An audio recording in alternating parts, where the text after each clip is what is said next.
Hello friends, स्वागत है आप सभी का आज के इस वीडियो में।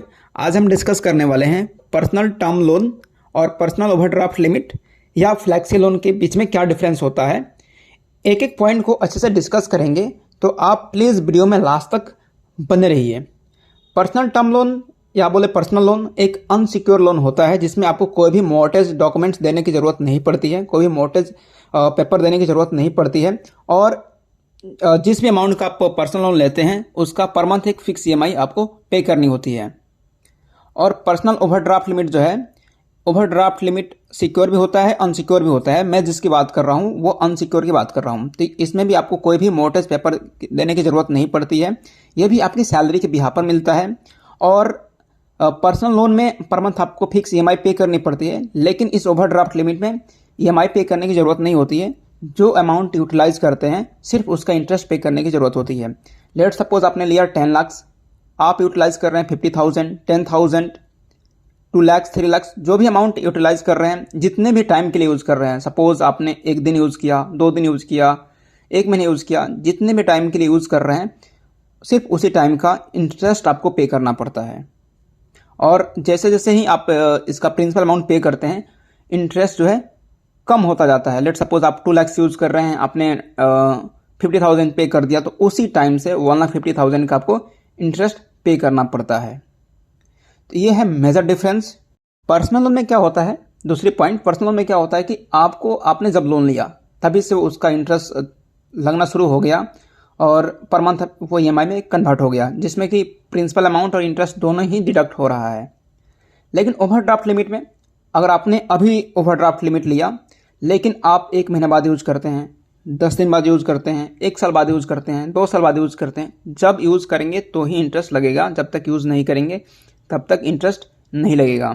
और ओवरड्राफ्ट लिमिट जब यूज़ करेंगे तो इंटरेस्ट डिडक्ट होता है, प्रिंसिपल आपको मैनुअली पे करनी पड़ती है। लेकिन पर्सनल लोन में इंटरेस्ट और प्रिंसिपल दोनों ही डिडक्ट होते हैं।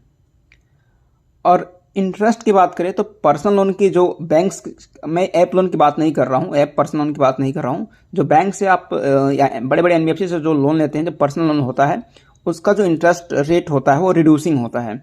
लेकिन ओवरड्राफ्ट में फ्लैट भी हो सकता है, रिड्यूसिंग भी हो सकता है। अगर आपने लिया, पूरे अमाउंट को यूटिलाइज कर लिया, आप प्रिंसिपल अमाउंट पे नहीं कर रहे हैं तो वो इंटरेस्ट फ्लैट हो जाएगा। लेकिन आप प्रिंसिपल अमाउंट पार्ट पेमेंट कर रहे हैं तो वहाँ भी रिड्यूसिंग होता है। तो कई बार क्या होता है कि कई सारे लोग ओवरड्राफ्ट ले लेते हैं और पूरी अमाउंट यूटिलाइज कर लेते हैं और ध्यान नहीं देते हैं, उनको बहुत ही ज़्यादा इंटरेस्ट पे करना पड़ता है। अगर आपको पूरा अमाउंट वन टाइम यूटिलाइज करना है तो मैं सजेस्ट करूंगा पर्सनल लोन बेहतर है, अगर आप ज़्यादा पार्ट पेमेंट नहीं कर सकते हैं तो।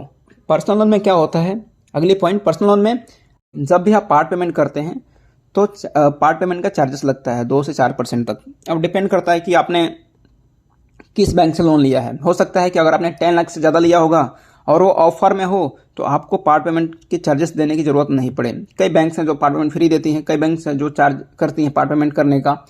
तो पर्सनल में दोनों ही होता है, लेकिन ओवरड्राफ्ट में आप अनलिमिटेड पेमेंट, पार्ट पेमेंट कर सकते हैं, कोई भी उसको आपको उस पर चार्जेस देने की ज़रूरत नहीं पड़ती है। अब बात करें लास्ट पॉइंट जो होता है फोरक्लोजिंग का। तो पर्सनल लोन में अगर आपने पर्सनल लोन लिया है तो डिपेंड करता है किस बैंक से लिया है और किस टर्म्स एंड कंडीशन पर लिया है।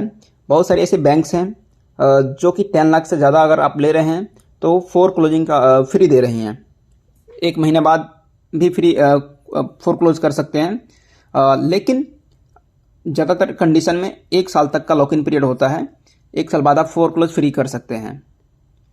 लेकिन ओवरड्राफ्ट लिमिट की बात करें तो अगर आप ओवरड्राफ्ट लिमिट में अगर आप पेमेंट करते हैं अकाउंट में, ओवरड्राफ्ट अकाउंट या वॉलेट में, तो आपको कोई भी चार्जेस देने की ज़रूरत नहीं है। लेकिन अगर आपने वॉलेट को या अकाउंट को ही बंद कराने के लिए आप सोच रहे हैं तो आपको जो अवेलेबल लिमिट होती है उस टाइम उस पर 4 से 5% का फोरक्लोज चार्जेस पे करना पड़ता है। अगर आपने कोटक बैंक से ओवरड्राफ्ट लिया है तो अगर 10 लाख से ज़्यादा लिया है तो 1 साल बाद आप फ्री में फोरक्लोज करा सकते हैं, अभी के पॉलिसी के अकॉर्डिंग, उस पर कोई चार्जेस नहीं है।